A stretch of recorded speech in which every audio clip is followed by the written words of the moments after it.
मुकेश हत्याकांड पर जो है वरिष्ठ पुलिस अधीक्षक महोदय से मिलने आए हैं, क्योंकि आनंद फानन में पुलिस ने एक मुकदमा आधा अधूरा किया है। 4-5 दिन से हम निवेदन कर रहे थे पुलिस से, लेकिन वो मुकदमा नहीं किया गया। जो बन रहा था उसकी हत्या की गई है और इसमें 302 में और SC/ST में मुकदमा दर्ज होना चाहिए था। लेकिन मैं धन्यवाद करना चाहूँगा इतने बड़ी तादाद में ये जो ग्रामीण यहाँ पर आए हैं। माननीय यहाँ पर हमारे वरिष्ठ पुलिस अधीक्षक महोदय ने इसके लिए टीम गठित कर दी है और इसकी जो विवेचना है स्वयं थानाध्यक्ष विकास नगर करेंगे। और मेरा अपील है माननीय मुख्यमंत्री जी से, मुख्यमंत्री जी आप अनुसूचित जाति के लोगों का भी संज्ञान लीजिए। आपके सामने कुमाऊं मंडल के अंदर जो एक जगदीश हत्याकांड हुआ, जिसकी हथौड़ा मार कर हत्या की गई, और अभी होरावाला में एक दलित लड़की को ऐसा पीट कर मार दिया है, उस पर भी मुकदमा दर्ज हुआ। लेकिन आज तक आपने कोई भी मुकदमा दर्ज करने के लिए मुकदमे हो चुके हैं, लेकिन आपने उनको कोई भी मुआवजा तो छोड़िए, आप मिलने तक नहीं गए उनके घरों में। मेरी आपसे अपील है हाथ जोड़कर माननीय मुख्यमंत्री जी, जिस तरीके से आपने तत्परता दिखाई है अभी अंकिता भंडारी मामले में, आप शीघ्र जगदीश हत्याकांड पर उनके परिवारों को भी उचित मुआवजा निर्धारित करें। और दूसरे नंबर पर जो मनाली की हत्या हुई है उनको भी वही मुआवजा दिया जाए, 25 लाख रुपए। और मुकेश के परिवार को, ये देखिए छोटा बच्चा छूट गया है, मुकेश के परिवार को भी आप शीघ्र मुआवजा 25 लाख रुपए की घोषणा करें।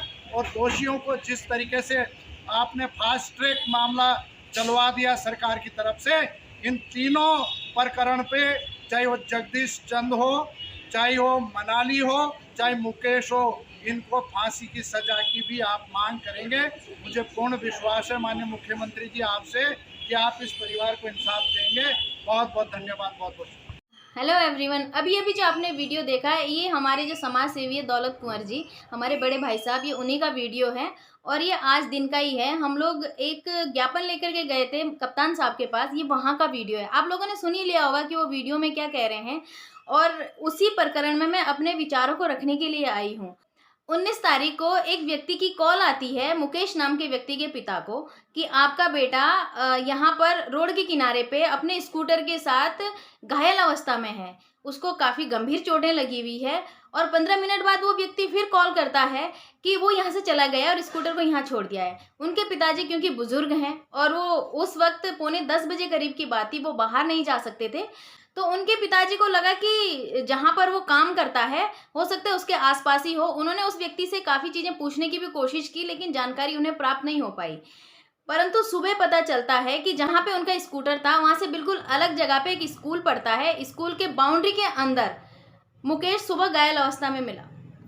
घायल अवस्था में मिलने के बाद, ये मैं आपको तस्वीर भी दिखा रही हूँ, वैसे मैं इस टाइप की तस्वीरें दिखाती नहीं हूँ, थोड़ा विचलित कर देने वाली तस्वीर है, क्योंकि मैं अपनी वीडियो में जो बातें कह रही हूँ इस तस्वीर से उन बातों की पुष्टि हो सकती है। तो ये उस वक्त की तस्वीर है जब वो स्कूल की बाउंड्री के अंदर बरामदे में घायल अवस्था में पड़ा मिला था। वो लोग हॉस्पिटल ले गए उसे। हॉस्पिटल ले जाने के बाद 1-2 हॉस्पिटल में मना कर दिया गया कि इनकी हालत ज़्यादा गंभीर है और आप कहीं बड़े हायर सेंटर लेके जाइए। फिर ऋषिकेश लेकर के गए, जहाँ पर डॉक्टरों ने उन्हें मृत घोषित कर दिया। अब मृत घोषित करने के बाद परिवार को जो उन पे जो डाउट हुआ, उनको लगा कि उनके बेटे की हत्या हुई है। आप खुद ही देख रहे हैं, जब वो वहाँ पे गिरा पड़ा होगा या पहले दिन जिस व्यक्ति ने फ़ोन किया था वो परिचित था और मुकेश को भली भांति जानता था, लेकिन उसने उसकी मदद नहीं की। सबसे पहले तो अगर उस व्यक्ति को ये पता था कि मुकेश यहाँ घायल अवस्था में है तो उसको हॉस्पिटल लेके जाना चाहिए था उसे, क्योंकि वो उसे बहुत अच्छे से जानता था। लेकिन परिवार को उसी व्यक्ति पे शक हुआ कि कहीं ऐसा ना हो कि हमारे बेटे के साथ मारपीट इसी ने की हो, या फिर कोई ऐसी चीज़ उसके साथ वारदात उस दिन हुई, तो कुछ तो ऐसा हुआ था जिससे कि उसकी हत्या हुई हो। सुबह वो जिस अवस्था में पड़ा मिला वो मैंने फ़ोटो आपको दिखा दिया, उसके शरीर पे कपड़े नहीं हैं और जो अंदर के कपड़े पहने हुए हैं वो भी फटे पड़े हैं और चोटें भी लगी हुई है काफ़ी शरीर में। जब ये लोग पुलिस के पास तहरीर लेकर के जाते हैं तो एक मुकदमा नामजद रिपोर्ट दर्ज होती है, जो कि धारा 304 के अंतर्गत दर्ज होती है, जबकि वो मुकदमा धारा 302 के अंतर्गत दर्ज होना चाहिए था और इस प्रकरण में बिल्कुल निष्पक्ष जांच होनी चाहिए थी। परिवार को जब लगा कि उनको न्याय नहीं मिल रहा है, तो वो हमारे जो समाज सेवी हैं बड़े भाई साहब दौलत कुंवर जी, उनके पास मदद के लिए आए। उन्होंने एक ज्ञापन तैयार किया और आज एसएसपी साहब से मिलने के लिए गए। एसएसपी साहब ने आज आश्वासन दिया, एक टीम गठित किया कि इसमें पूरी निष्पक्ष जांच की जाए, वहाँ के सीसीटीवी फुटेज वगैरह खंगाले जाए और बहुत सारी चीज़ें वहाँ पर निकाली जाए ताकि पता लगे कि मुकेश की हत्या हुई है या फिर यह हादसा है। इस चीज़ के बारे में तो देखो जांच में ही पता चलेगा, लेकिन सोचने वाली बात है कि हमारी उत्तराखंड सरकार किसी की मौत पर इतना भेदभाव क्यों।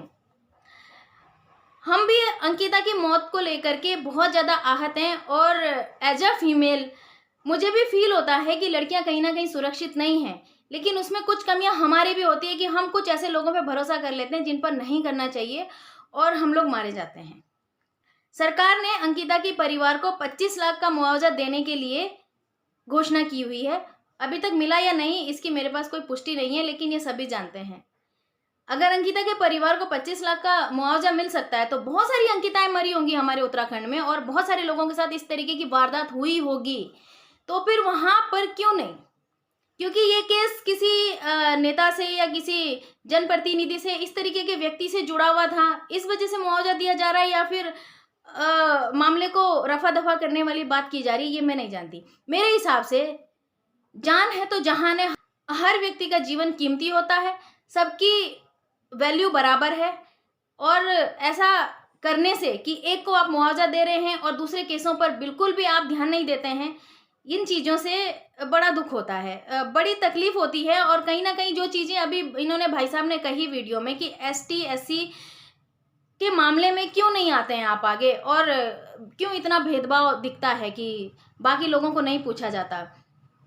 कई बार सुसाइड हो जाते हैं लेकिन वो सुसाइड केस नहीं होते हैं, वो मर्डर केस होते हैं। कई बार ऐसे व्यक्ति परिवार के मर जाते हैं जिन पे पूरा के पूरा परिवार डिपेंड रहता है।